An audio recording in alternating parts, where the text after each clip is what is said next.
Assalamualaikum warahmatullahi wabarakatuh. Hi, hello my students. Welcome back again with me in English session. Well, today we are going to learn about writing report. Well, my students, now we are going to discuss about writing report. Writing report di sini ini bukan berarti kita mempelajari tentang report yang mungkin pernah kalian pelajari ya, bukan report text ini. Bukan, kalau report text itu kan mendeskripsikan sesuatu gitu ya. Nah, kalau sekarang writing report itu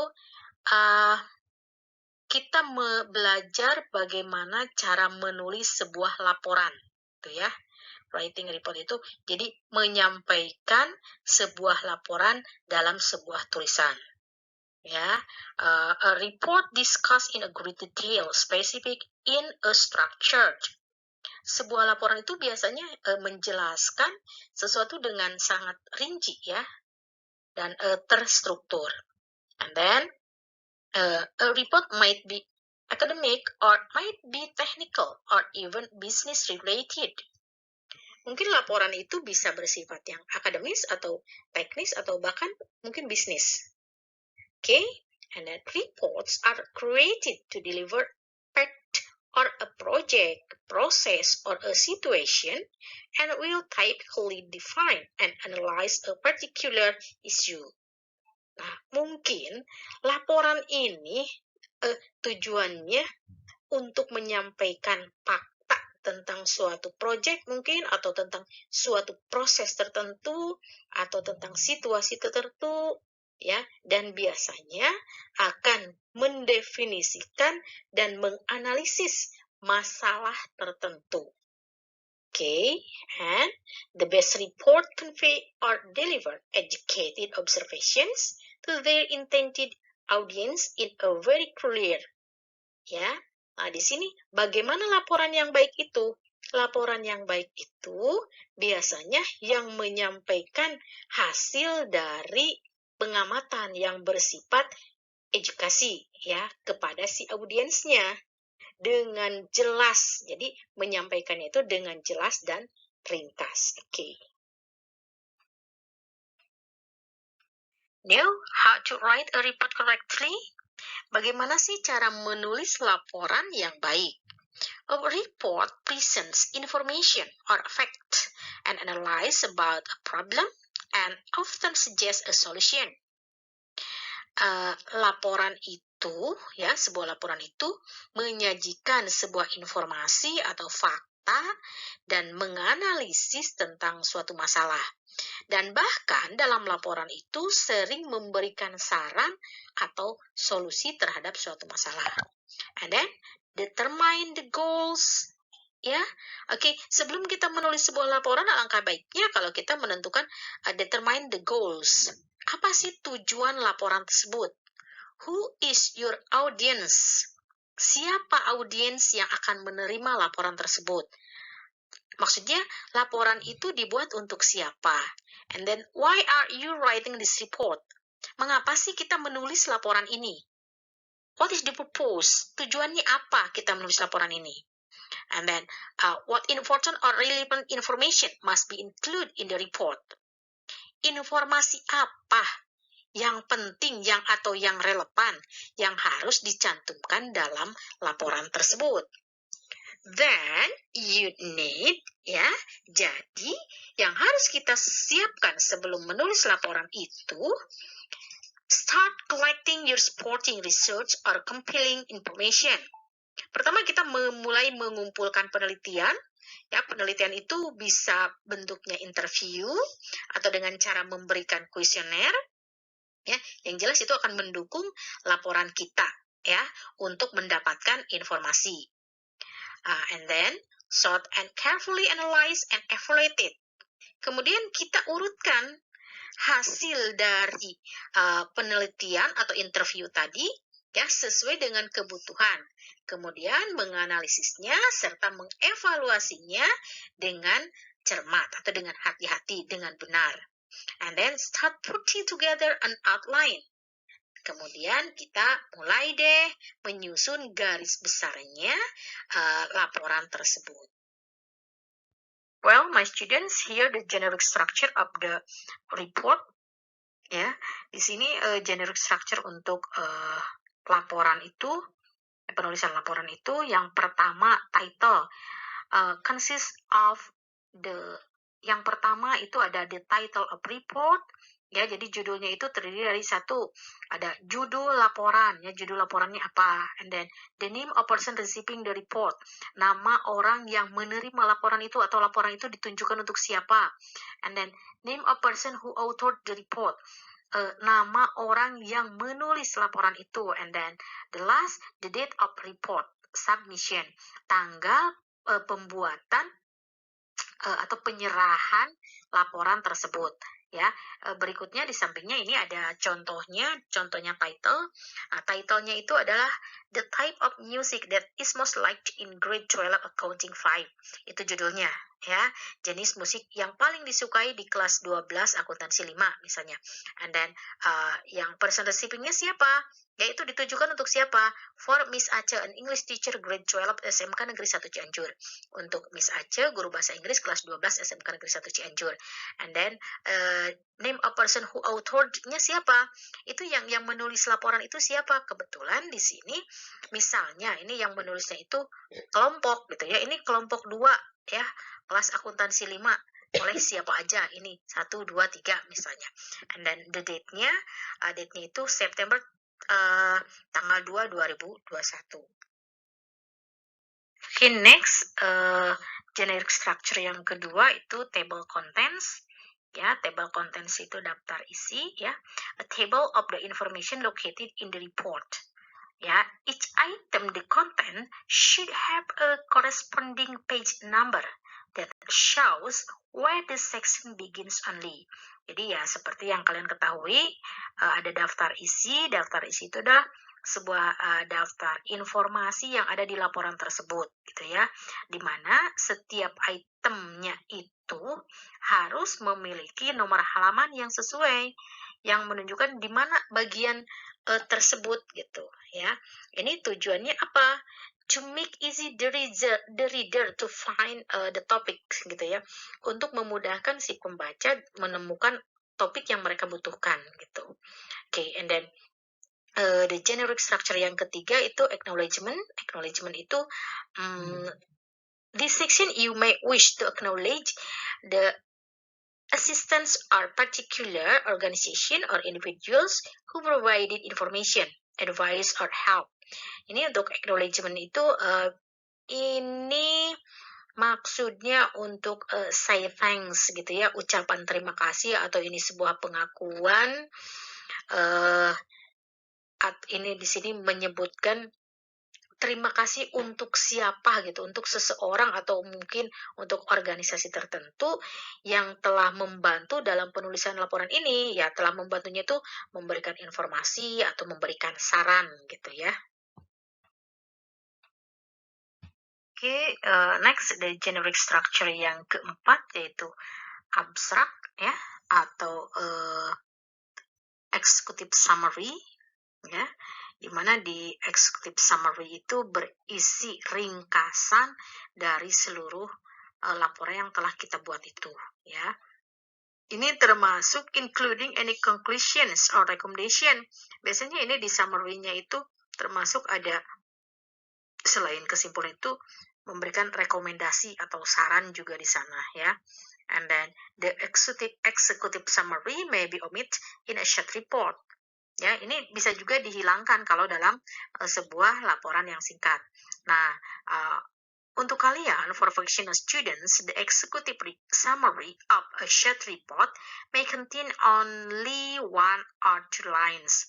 Jadi nanti kalau misalnya kalian akan membuat sebuah laporan, ya, ini untuk kalian, ringkasan eksekutif dari laporannya itu bisa berisi 1 atau 2 baris saja, ya. Nah, di sini ini berikutnya ada contohnya. Nih, ini mungkin contohnya untuk summary report-nya bisa hanya segini aja. Ini contohnya. This report was intended to find out the type of music that is liked in class 12. Ya, jadi ini laporan ini hanya bermaksud untuk menemukan jenis musik apa yang sangat disukai di kelas 12. Jadi itu kan kesimpulan ringkasannya dari laporan itu gitu. Ya, oke. Okay, new. The fifth generic structure of writing report. Sekarang bagian kelima ya dari generic structure dalam penulisan laporan, yaitu introduction or background. Ya, the introduction provides a context so that the reader understands what is the report. Ya, it explains the aim and the scope of the report.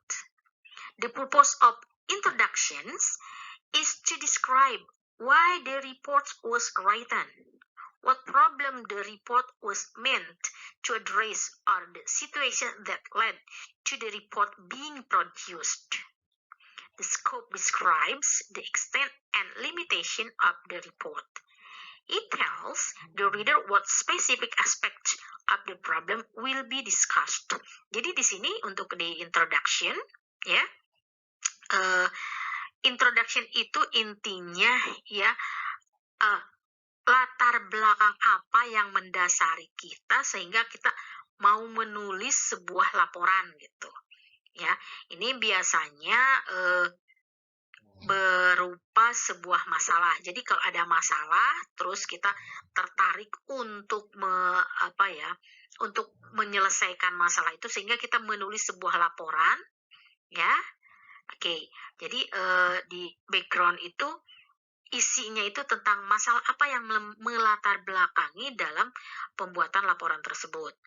And di dalam background itu ada tujuan, ya. Tadi the purpose of introduction is to describe, ya. Ini ada tujuannya, ya. Tujuannya untuk apa? Mengapa kita menulis laporan itu? And then ada juga scope atau limitation, ya. Di sini scope itu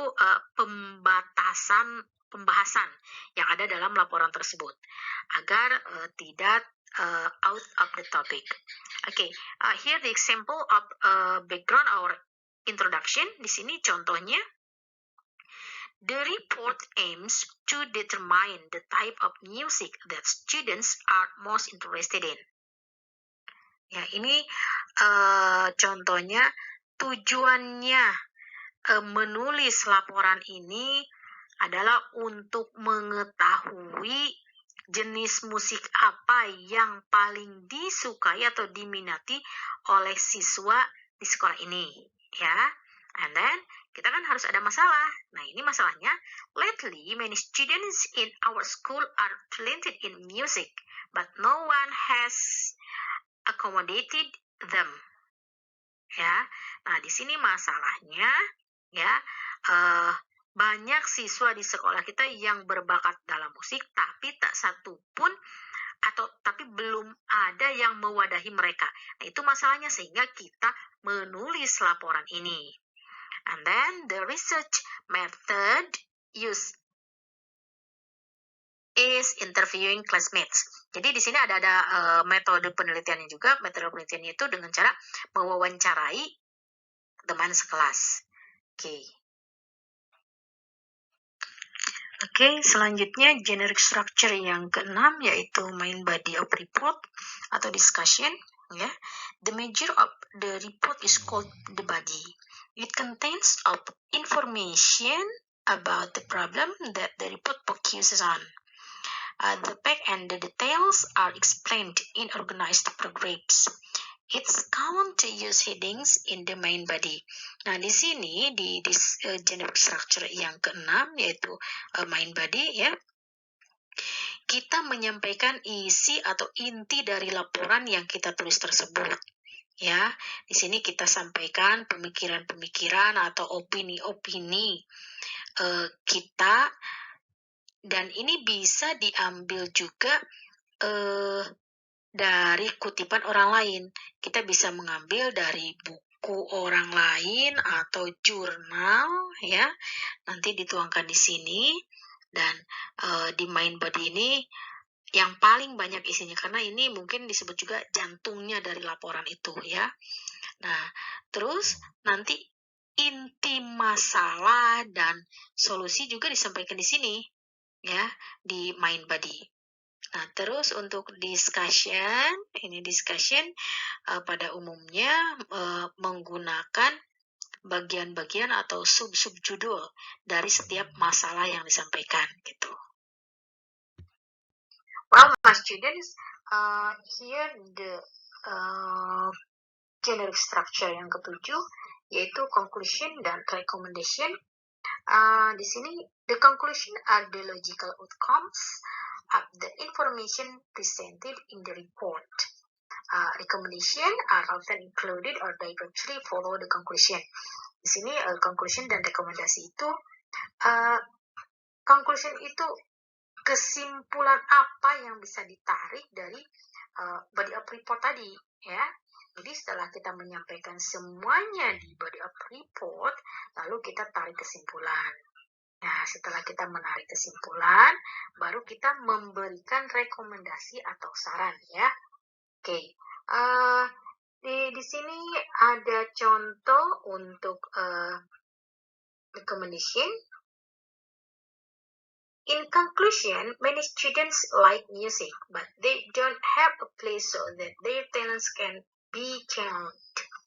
My suggestion is that our schools provided opportunities for students who have musical talent by establishing a music community in the school. Nah, di sini ini contohnya untuk conclusion.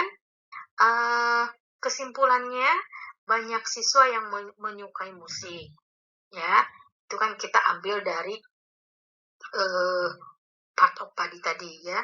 Tapi mereka tidak punya tempat untuk menyalurkan hobinya mereka itu. Nah, terus baru kita memberikan saran. Ya, saran saya ya agar sekolah kita memberikan kesempatan untuk siswa yang mempunyai bakat bermusik dengan cara mendirikan komunitas musik di sekolah ini. Itu misalnya contohnya, ya. Okay, my students, here the generic structure yang ke-8 yaitu reference, ya. Reference section is a list of books, journals, and other source of information that were used to compile the report. Jadi ini untuk referensi itu yaitu daftar pustaka. Ya jelas isinya ini adalah daftar buku-buku atau jurnal atau sumber yang lainnya yang kita gunakan ketika membuat laporan. And then the last is appendices, ya. The appendices is include supplementary material related to the report. Generally, they include material that provides additional information, test result, photos, questionnaires, or other research information. Nah, di appendices itu atau lampiran, ya, appendices itu di bagian ini adalah kumpulan lampiran-lampiran yang mendukung pembuatan laporan. Ya, lampirannya bisa hasil tes, bisa foto-foto kegiatan, ya, atau mungkin kuesioner yang kita bagikan ke orang lain, atau informasi-informasi penelitian yang lainnya. Okay. Well, my students, that's the material for today. Thank you for your attention. See you next. Assalamualaikum warahmatullahi wabarakatuh.